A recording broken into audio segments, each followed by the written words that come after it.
Comparison video, and this is that front view I was talking about, and we're going to compare you and Clyde.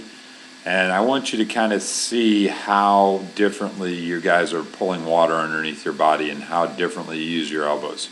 So you're pretty much in the same position here, left arm out in front, you're on the left, Clyde's on the right. And as we go into this pull, you can see already how bent his arm is. So if I take a look at his arm structure, you can just see how bent his arm is and how it's going to be pulling underneath his body. Okay, if I'm looking at yours and we advance it forward a little bit, okay, you can see on Clyde's how he's got that bent elbow, and you can just see how straight yours is. And then you can see how his comes back underneath the body, and this is a great view here. So when we're looking at his, I see this bend of the arm, and then I see yours slightly bent. So I talked about that in the other video, how it's slightly bent, but the hand is still the arm is still somewhat straight. So go ahead and erase this off Clyde's side, and then as we go through, you can see how his comes underneath his hips and has a bigger bend.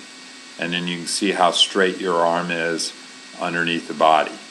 And then he is finishing underneath his hips a little bit more, and you're finally getting underneath your hips right at the back end of the pull. And then as you go into the right arm, you start your pull a little bit earlier. He waits a little bit more for that 3/4 catch-up position.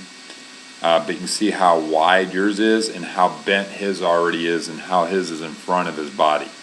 So he's behind you a little bit, but you can just see how bent underneath his body his is.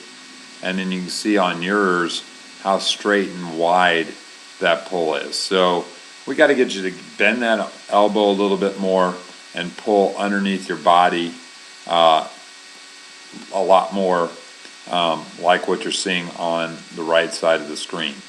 And then you can see how wide yours stays and how his comes underneath his body and through the stroke. And again, you can see it on the left side, just more of an elbow bend, and the hand is more underneath his body, and yours is more out to the side. And that's the difference that we want you working towards in your freestyle. Hopefully this is a good view for you to understand that and kind of apply that to your freestyle.